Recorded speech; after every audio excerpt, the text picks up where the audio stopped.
오늘 저는 시편 50편 23절 말씀을 가지고 나는 참으로 무엇을 감사하고 있는가, 이란 제목으로 말씀을 나누겠습니다. 오늘은 추수감사 예배로 하나님께 영광을 돌립니다. 구약에 보게 되면 하나님 앞에 예배와 제사를 드릴 때 꼭 세 가지 절기를 필히 지키라고 말씀했습니다. 그래서 이스라엘 모든 백성들은 이 세 가지 절기를 지키기 위해서 예루살렘에 모였던 것을 알 수 있습니다. 이 세 가지 절기는 첫 번째가 유월절 절기였어요. 두 번째는 오순절 절기였고, 또 세 번째는 초막절 절기였습니다. 거기에 각 절기마다 어떤 영적인 의미가 다 포함되어 있죠. 유월절은 바로 다른 것이 아니라 그들이 구속받은 날을 다시 한번 하나님께 감사하는 시간입니다. 또한 오순절은 우리가 잘 알다시피 신약에서는 뭐예요? 성령이 우리 가운데 부어진 날입니다. 그 초막절은 주님의 다시 오심을 준비하는 날인 줄 믿습니다. 그래서 예배 안에는 늘 우리의 고백에 세 가지가 포함되어 있습니다. 나를 구원해 주심을 감사합니다. 이 땅에서 능력 있는 삶을 살 수 있도록 성령을 부어주심을 감사합니다. 또한 이 땅의 모든 사람은 다시 오실 주님을 기다리는 믿음의 생활입니다. 이 세 가지 요소가 있어야 된다는 거예요. 이것이 참된 예배의 본질입니다. 마찬가지로 오늘은 추수감사 예배입니다. 한 번쯤 추수감사 예배 때 나는 특별히 무엇을 참으로 감사하는가? 우리가 감사할 내용들이 많지요. 모두들 다 감사한다고 말씀할 수 있지만, 특별히 나는 어떤 일에 대해서, 하나님이 베푸신 은혜에 대해서 특별히 감사할 것을 한번 기억해 볼 필요가 있습니다. 실제로 우리가 하나님께 감사한다는 것은 바로 그 선행 은혜를 받아야 돼요.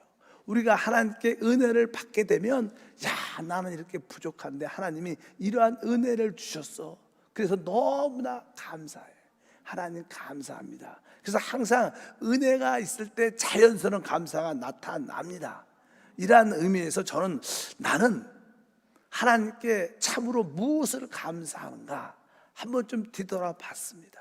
그래서 저는 한 세 가지를 쉽게 말씀드릴 수 있습니다. 첫 번째, 저의 개인적인 신앙의 첫 번째 은혜의 감사는 하나님이 죄사함을 주셨다는 은혜입니다. 내 깊은 곳에 진짜 죄사함 받은 것이 너무나 큰 은혜였고, 이것에 늘 하나님께 감사하는 마음이 있습니다. 실제로 하나님을 떠나 있는 모든 인간은 절대 절망 가운데 있습니다. 참된 소망이 있지 않습니다. 그래서 사람들은 내가 왜 살고 어디에서 와서 무엇 때문에 살고 어디로 가는지를 알지 못합니다. 그것은 다른 것이 아니라 모든 우리 삶이 어두운 가운데 있기 때문에 그렇습니다. 어두운 가운데 있으니까 어디서 왔는지, 왜 사는지, 어디로 가는지 알지 못하는 것입니다. 성경은 로마서 3장 23절에 모든 사람의 죄를 범하였음에 하나님의 영광에 이르지 못한다. 바로 이 사람들의 근본적인 문제는 죄로 말미암아 시작된 것입니다. 죄로 말미암아 결국 우리는 어두운 가운데 있게 되죠. 그래서 에베소 5장 8절에도 너희가 전에는 어둠이었더니, 우리가 구원받기 전에는 어두운 가운데 있었기 때문에 우리는 모든 일에 대해서 분명하지 못했다는 것입니다. 그렇기 때문에 우리 깊은 곳에는 알지 못하게 두려움이 있습니다. 사람은 죽음에 대한 두려움이 깊은 곳에 있고, 결국 심판에 대한 두려움이 깊은 곳에 있습니다. 하나님을 떠나 있는 모든 사람들은 바로 영원한 영벌에 대한 두려움이 다 있다는 것입니다. 히브리서 9장 27절에 말씀하죠. 한 번 죽는 것은 사람에게 정한 것이요 그 후에는 심판이 있으리니. 우리 깊은 곳은 우리에게 심판이 있다는 사실을 압니다. 정확하게 인지하지 못해도 깊은 곳에는 그러한 영의 느낌이 다 있기 때문에 바로 사람은 죽음과 바로 영원한 심판을 두려워하고 있다는 것입니다. 그런데 이제 그런 가운데 있던 우리에게 하나님이 빛으로 찾아오시는 거예요. 어둠 가운데 있던 우리 삶 가운데 하나님이 찾아오셔요. 우리가 하나님을 찾은 게 아니라 하나님이 우리를 찾아오신 줄 믿습니다. 저도 기억에 보면 그냥 군대에서 제대를 하고 이제 우리 순복음교회를 어머님과 함께 열심히 다녔던 기억이 있습니다. 저는 이게 순복음교회를 다니기 전에 가까운 동네를 먼저 가까우니까 그래서 동네 교회를 딱 가는데 항상 교회를 가면 찬양 소리만 나면 그렇게 이유 없이 눈물이 그렇게 났어요. 제 기억으로는 거의 1년 정도 교회만 가면 그렇게 울었던 기억이 납니다. 그래서 나중에는 너무 눈물이 나니까 창피한 것 같아요. 그래서 항상 예배가 이렇게 시작이 딱 되면 5분 있다 들어가서 맨 뒤에 앉아요. 그리고 끝나기 3분 전에 먼저 나와요. 왜? 먼저 이렇게 중간에 앉으면 계속 눈물 흘리니까 종종 어떤 분들에게 수건도 주고 왜 오는지, 저 젊은 청년이 뭘 잘못한 게 얼마나 인생이 험악해서 저렇게 우나 이런 생각을 했다는 생각이 들어요. 저도 울면서 왜 우는지를 몰랐어요. 근데 어느 순간에 다시 한번 성령이 오시면서 제 마음속에 내가 하나님께 제사함을 받았구나. 처음 교회 와서 깨달은 게 아니에요. 교회 처음에 와서 많이 울다가 어느 순간에 진짜 내 안에 죄책감과 죄의식이 깊이 있었는데 한순간에 성령이 은혜를 주시니까 주님이 나를 위해서 죽으셨고 내가 진짜 제사함을 받았구나. 이것이 확신이 확 드니까 내 마음에 무거웠던 짐이 떨쳐나가고 얼마나 자유와 해방을 느꼈는지 모르겠습니다. 사람들은 다 이러한 죄책감과 죄에 대한 두려움이 있습니다. 우리가 마태복음 9장에 보면요, 어떤 젊은 청년이 있었어요. 아주 건강한 청년인데 벼랑간에 그 청년이 한순간에 쓰러진 거예요. 요즘으로 말하면 뇌경색, 뇌출혈 그런 증상이 와서 중풍을 맞아버린 거예요. 어저께까지 건강한 사람이 그냥 팍 쓰러져서 중풍병자가 되고 움직이지도 못해요. 혼자는 움직일 수가 없어요. 그에게 좋은 친구가 있었고 그 사람에도 이 병에서 낫고 싶은 그런 마음이 있어서 예수님이 오셨다는 이야기를 듣고 예수님 앞에 나오게 됩니다. 그리고 나서 그가 치유받게 되는 그런 이야기가 성경에 기록되어 있습니다.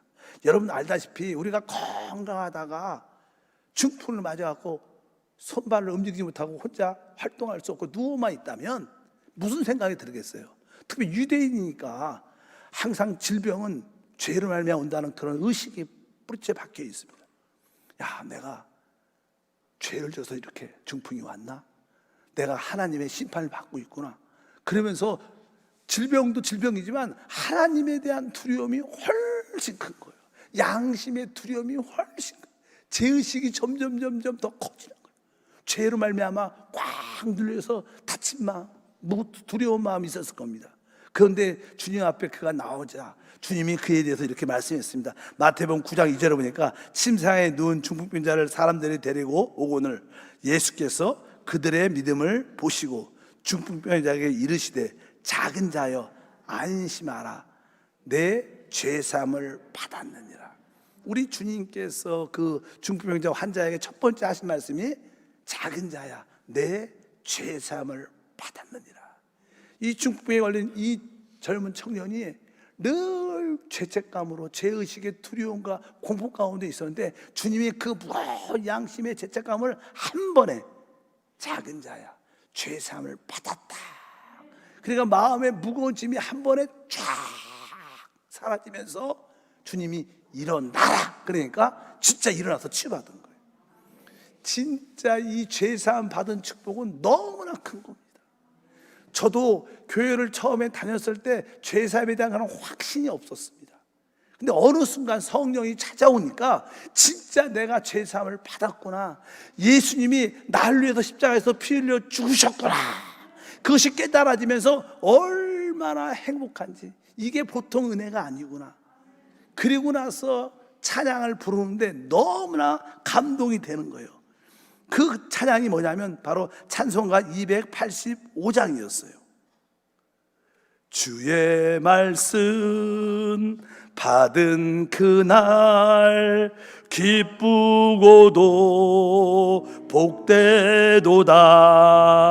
내 기쁨만 못 이겨서 온 세계에 전하노라.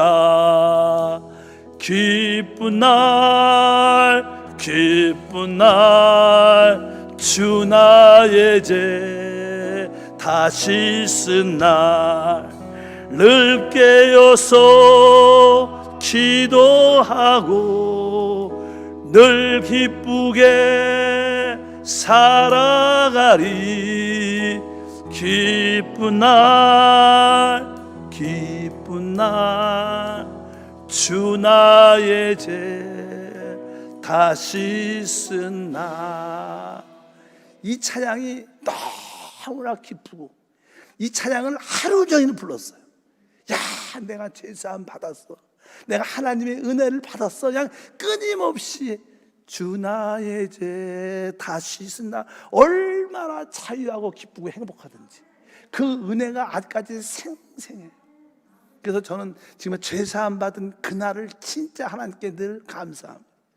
여러분에게도 그런 은혜가 있기를 주님으로 축복합니다. 바로 우리가 죄사함을 받게 되면 우리는 하나님의 생명을 얻게 되고 우리는 하나님의 진짜 아들이 되는 최고의 축복을 갖게 되죠. 그래서 에베소서 1장 4절과 5절에 곧 창세전에 그리스도 안에서 우리를 택하사 그 기쁘신 뜻대로 우리를 예정하사 예수 그리스도로 말미암아 자기의 아들들이 되게 하셨으니. 바로 우리가 죄사를 받은 그 결과 우리는 하나님의 아들들이 돼서 하나님의 축복을 누리는 최고의 은혜를 받은 줄 믿습니다.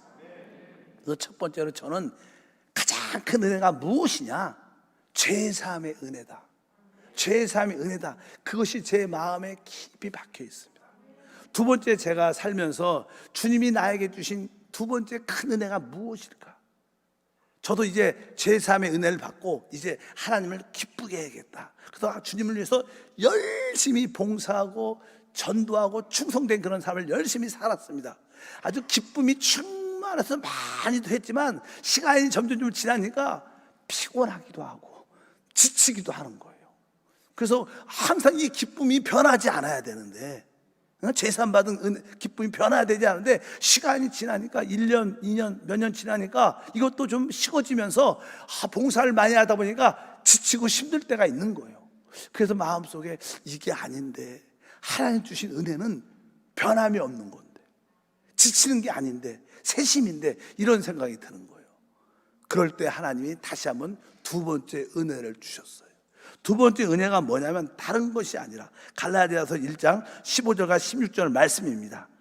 그러나 내 어머니의 태로부터 나를 택정하시고 그 은혜로 나를 부르신 이가 그의 아들을 이방에 전하기 위하여 그를 내 속에서 나타내기를 기뻐하셨을 때. 이 뒤에 보면 그를, 하나님의 아들을 내 속에서 나타내기를 기뻐했다. 이 의미는 무슨 뜻이냐면, 하나님이 기뻐하는 것은요, 우리가 우리 안에 하나님의 아들이 계시다는 것을 깨닫는 것을 기뻐한다는 거예요. 나는 외적인 봉사를 열심히 했는데 하나님은 외적인 봉사보다 바로 하나님의 아들이 네 안에 들어와 있고 너를 대신해서 그분이 사는 거다. 이것을 하나님이 영적인 눈을 열어서 보여주신 거예요. 신앙생활은 뭐 외적인 열심을 갖고 하나님을 섬기는 게 아니라 내 안에 영접되신, 내 안에 하나님의 아들이 들어와 실제로 계시는데 내가 사는 게 아니라 실제로 그분이 사는 거구나. 그러면서 내 안에 오신, 내 안에 사시는 예수님이 느껴지기 시작했어요. 객관적인 하나님이 아니라 나의 주관적인 하나님, 내 안에 사시는 하나님의 아들 그리스도가 느껴지니까 막 새심이 나고 기쁨이 충만해지는 거예요. 얼마나 행복한지를 몰랐어요. 그래서 이 말씀이 드디어 깨달아졌어요. 갈라디아서 2장 19절과 20절 보니까 내가 율법으로 말미암아 율법에 대하여 죽었나니 이는 하나님에 대하여 살려 함이라. 내가 율법으로 말미암아 율법에 대해서 죽었다. 전에는 내가 하나님의 기록된 계명의 말씀을 지키려고 애를 썼다는 거예요. 근데 신앙생활은 그게 아니구나. 내가 계명을 지키는 생활이 아니라 뒤에 뭐라고 써 있습니까? 바로 20절에 내가 그리스도와 함께 십자가에 못 박혔나니 그런즉 이제는 내가 사는 것이 아니요 오직 내 안에 그리스도께서 사시는 것이다. 신앙생활의 핵심은 율법을 지키는 것이 아니라 살아계신 하나님 아들 그리스도가 내 안에 사시는데 이제 내가 사는 게 아니라 내 안에 그리스도가 사는 거다. 주님이 내 안에 살 수 있도록 내 옛사람은 그리스도와 함께 십자가에 죽은 거구나. 나는 죽었고 내 안에 그리스도만 사는구나. 그러면서 이 말씀이 믿어지니까 그분이 내 안에 계심이 느껴지는 거예요. 그것이 나에게 두 번째 가장 큰 은혜요 축복이었습니다. 그때부터 제가 한세 와서도 가장 많이 전한 말이 내주하는 그리스도예요. 그분은 죽음과 부활을 통하여 성령을 우리 안에 실제로 가 계세요. 근데 그분이 우리 안에 계시지만 그분을 이렇게 체험하고 누리지 못하는 사람들이 훨씬 많아요. 참된 신앙은 바로 우리 안에 사시는 그리스도를 누리는 생활이다. 우리는 그분을 기뻐하면, 우리 안에 계신 그분을 기뻐하면 그분이 우리 안에서 모든 것을 행하셔요. 믿으시면 아멘. 그래서 제가 이제 많이 부르는 찬양 중에 하나가 하나님께서 계시해 주셨네. 우리 찬양 많이 부르잖아요. 우리 그 찬양 한번 불러볼까요? 2절입니다. 하나님께서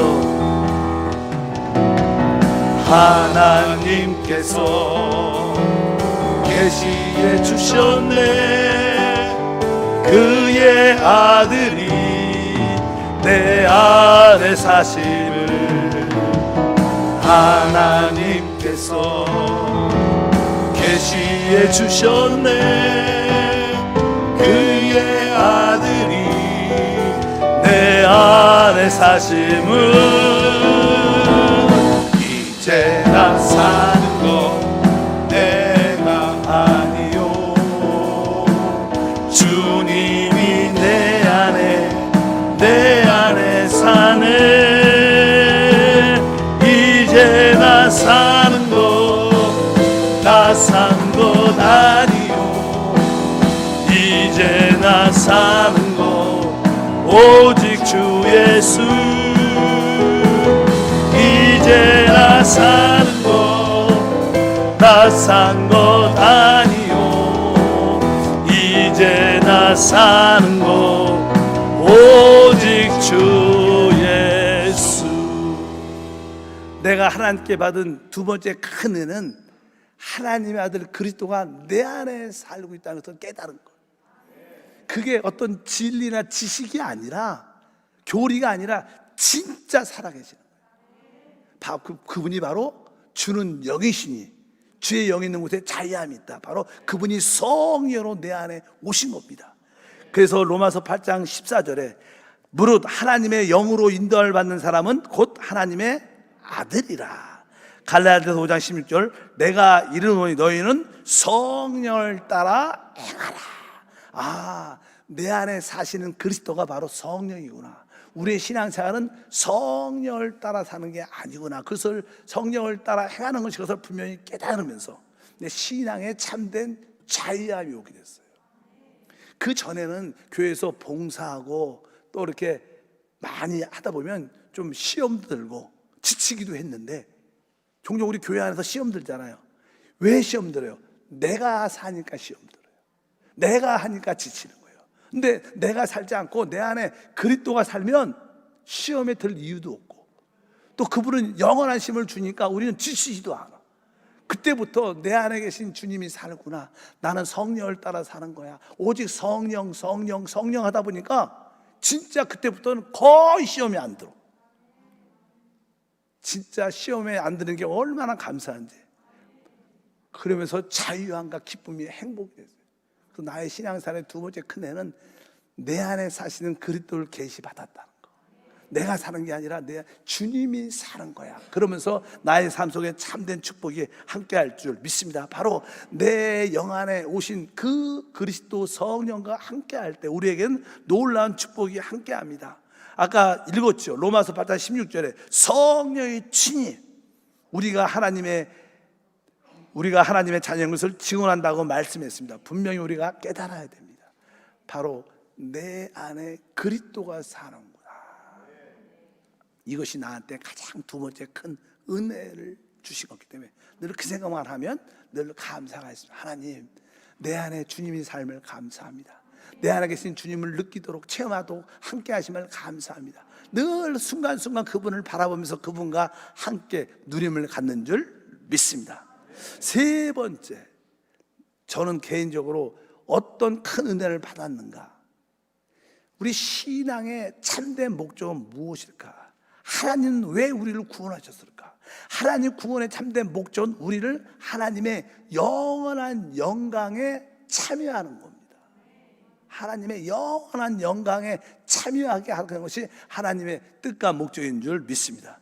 그래서 베드로전서 5장 10절에 말씀합니다. 모든 은혜의 하나님 곧 그리스도 안에서 너희를 부르사 자기의 영원한 영광에 들어게 하신 이가. 그러니까 하나님이 우리를 부르신 목적은 하나님의 그 영원한 영광으로 우리를 이끌기 위해서 우리를 부르셨다고 말씀합니다. 그래서 우리는 영광을 위한 상속자입니다. 로마서 8장 10절과 18절에 자녀이면 또한 상속자 곧 하나님의 상속자요 그리스도와 함께한 상속자니 우리가 그와 함께 영광을 받기 위하여 고난도 함께 받아야 할 것이니라. 생각건대 현재의 고난은 장차 우리에게 나타날 영광과 비교할 수 없다. 하나님이 나를 택하시고 부르신 목적은 하나님의 영광에 참여하는 영광의 상속자로 나를 부르셨구나 그러면서 하나님의 영광을 보여주셨어요. 나의 삶의 목적이 바로 이것이었구나. 하나님의 영광에 참여하는 것이구나. 이 땅의 모든 삶이 하나님의 영광을 위해서 준비하는 과정이구나. 그러니까 이 땅에서 우리가 고난을 받고 역경과 어두운 환란이 다가올 때 옛날은 왜 나한테만 이런 어려움이 힘듦이 다가오는가 생각을 했는데 하나님의 영광을 보니까 이러한 고난과 환난과 역경이 영광에 참여하도록 훈련받는 거구나. 그러니까 그런 고난과 환난, 역경이 와도 감사할 수 있는 거예요. 그들 두려워하지 않는 거예요. 고난이 다가와도 내가 이 고난을 하나님의 영광으로 승화시키리라. 이런 담대한 믿음이 생기고 내 모든 삶에 에너지가 생기는 거예요. 바로 세 번째 축복 중에 축복은 하나님의 영광에 참여하도록 하나님의 영광을 보여준 게 저한테 큰 은혜입니다. 그래서 저는 늘 하나님 영광을 사모하는 마음이 많습니다.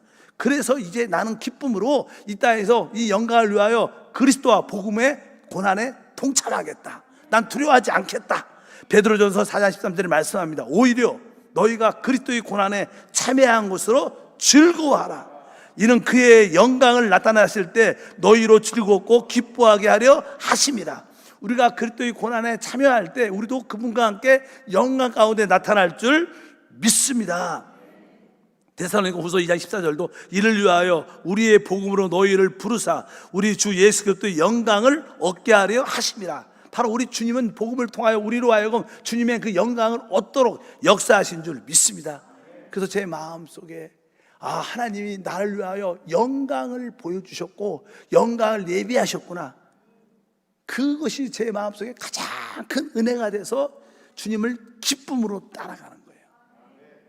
그런 의미에서 제가 좋아하는 찬양 중에 마지막으로 뭐가 있냐면 바로 447장에 보면요, 우리가 이 세상 끝날까지 이런 찬양이 있어요. 거기에 4절에 보면 제 마음에 너무나 감동이 된 거예요.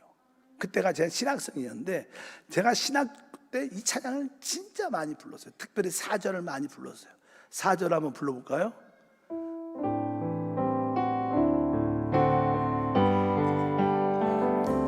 저 영광 빛난 곳을 주 허락했으니 그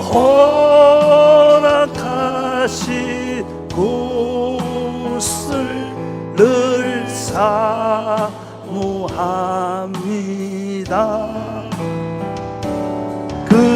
끝까지 쉬지 않고 주 따라가리니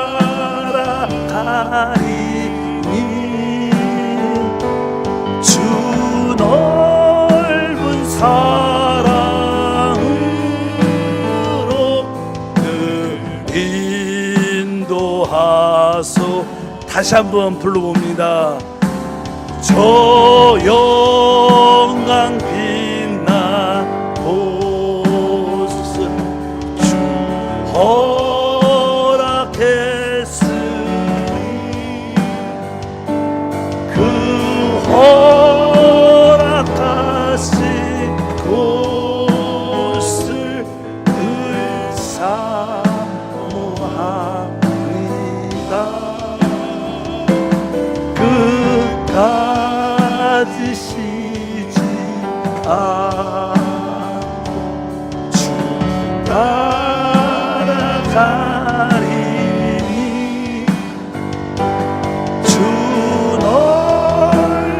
사랑으로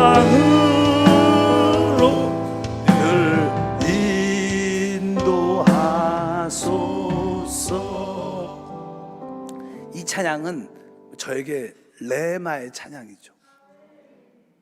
저 영광 빛난 곳을 주 허락했으니 그 허락하신 곳을 늘 사모합니다. 이 찬양은요, 어느 때 불러도요 제 눈에 글썽함이 있어요. 이것이 나의 진짜 은혜예요. 나의 소망이고 나의 영원한 꿈입니다. 하나님께서 저에게 그 하나님의 영광을 보여주셨고 그 영광을 위해서 살도록 저를 은혜로 이끌어 주셨다. 이것이 얼마나 감사한지. 사실요, 우리가 하나님을 섬길 때도요, 인생이 무엇입니까? 인생은 공허합니다. 무의미합니다. 텅 빈 것입니다. 시간이 지나면 지날수록 인생이 아무것도 없습니다. 여러분이 나름대로 무엇을 성취했다 그럴 때도 지나고 나면 아무것도 아닙니다. 종종 믿는 사람도 그러한 공허함과 인생의 무의미, 내가 뭐를 하려고 이렇게 살았던가, 그러한 우울한 마음도 들 수가 실제로 있어요. 그런데 우리에게는 영원함이라는 게 있어요. 우리에게는 영이 있고 이 영 안에는 영광이라는 것이 있어요. 여러분들이 이 우리의 영을 만지고 우리의 영광을 보면요, 우리는 지치지 않아요. 흔들리지 않습니다. 공허함에 빠지지 않습니다. 낙담하지 않습니다. 바로 하나님이 우리에게 이러한 영광을 보여주신 게 하나님의 은혜예요. 여러분들이 다시 한번 주님의 그 제사함의 은혜를 누리길 축복합니다. 또 하나님의 아들이 이제 내 안에 사시는구나, 승리하시도록 내가 사는 게 아니라 그분이 사심을 깨달을 때 우리는 능력의 삶을 살 수 있고, 그 다음에 주님이 우리에게 계시하신 그 영광을 보면서 충성스럽게 주님을 섬길 때 우리는 이 마지막 시대에 승리하는 우리 모두가 될 것을 확실히 믿습니다. 그럴 때 우리는 진정한 하나님께 감사 예배를 드릴 수 있게 될 줄 믿습니다. 거룩하신 하나님 감사합니다. 추수 감사 예배를 통하여 다시 한번 우리는 참으로 무엇을 감사해야 되는지 뒤돌아보게 하심을 감사합니다. 제3의 은혜를 주신 것을 감사합니다. 하나님의 아들이 내 안에 살고 있음을 깨닫게 하심을 감사합니다. 또한 빛난 영광의 곳을 사모하는 마음을 주심을 감사합니다. 우리 성도들이 모두 이러한 감사가 깊은 곳에서 흐르게 하옵소서. 주 예수 이름으로 기도합니다. 아멘.